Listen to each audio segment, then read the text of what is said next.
I always thought I knew everything about my grandma, until the day I found a locked box hidden inside her wall and realized she had been protecting a secret for 52 years. My name is Emily Carter, and I grew up in Chicago, a city full of lights, noise, and people always in a hurry. But inside all that chaos, there was one place where time felt slow, warm, and safe. Grandma Marie's apartment. She lived in an old brick building on the south side with creaky wooden floors, tiny windows, and the smell of cinnamon tea always floating in the air. She was the kind of grandma who remembered every birthday, listened without interrupting, and gave hugs like they could fix anything. But here's the truth I didn't know when I was young.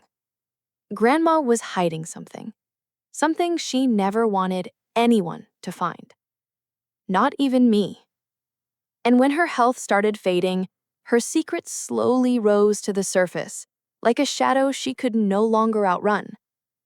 The first time I noticed something was wrong, I was 13. I walked into Grandma's apartment and saw her sitting in the living room, staring at a blank TV screen. "Grandma, what are you watching?" I joked. She looked up, confused. "Oh, I must have forgotten to turn it on." I smiled and grabbed the remote. "It's okay." But it wasn't okay. Because last week, she forgot her grocery list. 2 days ago, she put salt in her coffee and laughed it off. And today, she forgot she hadn't even switched on the TV. I told Mom. She sighed. "She's just getting older, Em. It happens." But something inside me whispered, "No, this is different. This feels wrong." One winter evening, I went to stay over at Grandma's place. Snow was falling softly outside, and we were making hot chocolate. Suddenly, she touched my cheek and said, "Anna, sweetheart, you've grown so much." My heart skipped. "Anna?" "Grandma, it's me, Emily." Her eyes widened with embarrassment. "Oh, dear. I'm sorry. I don't know why I said that." But she knew. I could tell by her trembling hands. That night, she sat by the window for hours, staring at the falling snow as if searching for something only she could see. And I kept thinking, who is Anna? Why did she call me that? And why did she look so heartbroken afterward? A few weeks later, while helping her clean the apartment, I noticed her small wooden drawer had a heavy silver lock on it. I had never seen a lock on anything she owned. "Grandma, what's in this drawer?" I asked casually. Her whole face changed. Her warm smile disappeared. Her eyes grew sharp, almost afraid. "That drawer stays locked, Emily. You must never open it." "Never?" Her voice was shaking. She never spoke to me like that. "I wasn't going to open it," I said softly. But inside my mind, one thought echoed. What was she hiding? And who was Anna?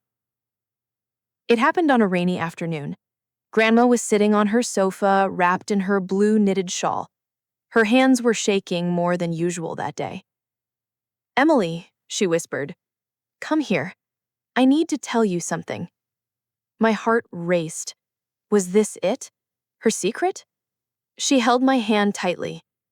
"If something happens to me," she began, her eyes filling with tears, "there's something I must ask you to do." "What is it, Grandma?" She looked toward her bedroom door. "In my room, behind the old bookshelf, there's something hidden, something from my past." My breath caught. "Is it about Anna?" Her whole body stiffened. "Please," she whispered, "don't ask me about her." "Why not?" "Because remembering hurts more than forgetting." Those words, they felt heavy, like they carried a lifetime. Before I could ask again, she closed her eyes and whispered, "When the time comes, you'll know what to do." 5 weeks later, at exactly 5:17 in the morning, the phone rang. Mom answered. I heard her gasp. I knew. Before she said anything, before she turned to face me, I knew. "Emily," Mom whispered. "Grandma passed away in her sleep." The world felt silent. My knees hit the floor, my chest tightened. I couldn't breathe. Grandma, my safe place, my home in the storm, was gone. But her secret wasn't. Her memories would fade, but her words remained. When the time comes, you'll know what to do. And now, the time had come. On the day we cleaned Grandma's apartment for the last time, I walked into her bedroom alone. Her bookshelf stood tall against the wall. My hands trembled as I pushed it slightly. Nothing. So I pushed harder. It slid, just an inch, revealing a small wooden panel behind it. My heart pounded. I pulled the panel open. Inside the wall was a metal box, old and dented, with a single word engraved. Anna. My throat went dry. I pulled it out. It was heavy. The box needed a key. And suddenly, I remembered the locked drawer. I ran to it. I broke it open with a screwdriver. Inside the drawer was one item, a tiny silver key. I sat on her bed, legs shaking. I put the key into the lock of the metal box. It clicked. And inside were things that would change everything I knew about my family.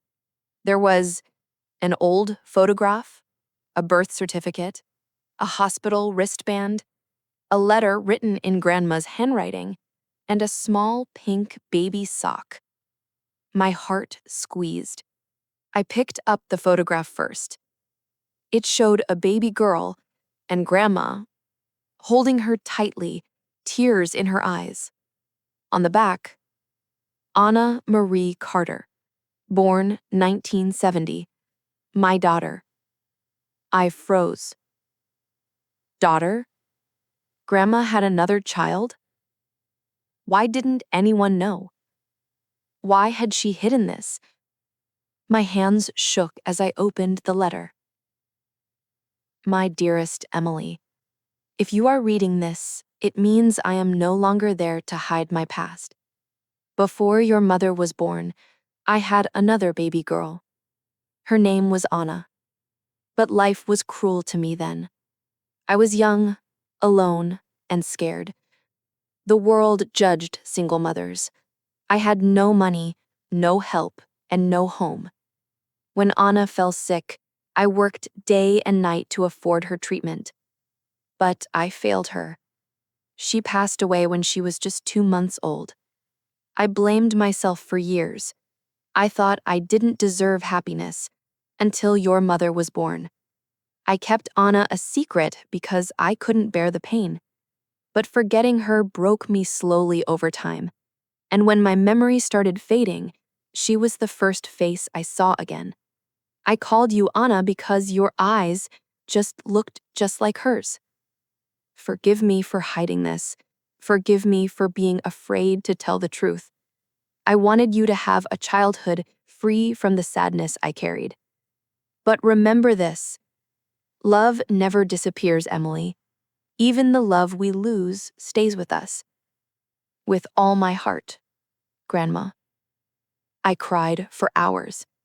Not just because I lost my grandma, but because I finally understood her. Her silence wasn't loneliness. Her smiles hid heartbreak. Her shaky hands weren't just age. They carried the weight of a lifetime of grief.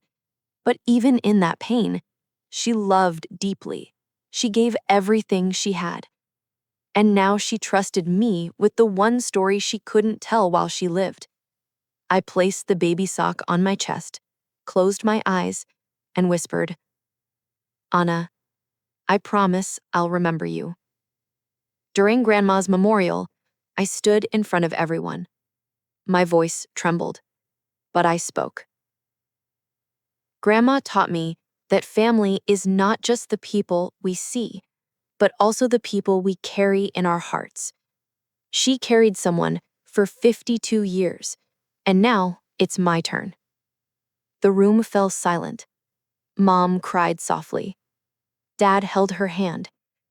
And for a moment, I felt Grandma there, standing beside me, warm, loving, proud.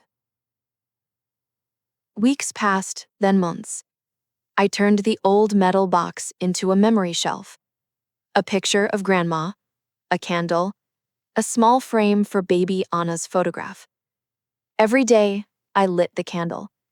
Every day, I whispered, "I remember you both."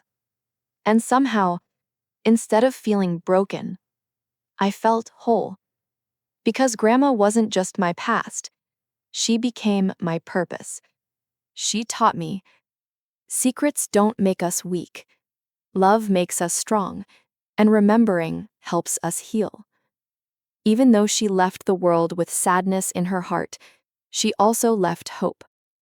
Hope that even the darkest stories can bring light. Hope that pain can turn into love. Hope that remembering someone keeps them alive forever.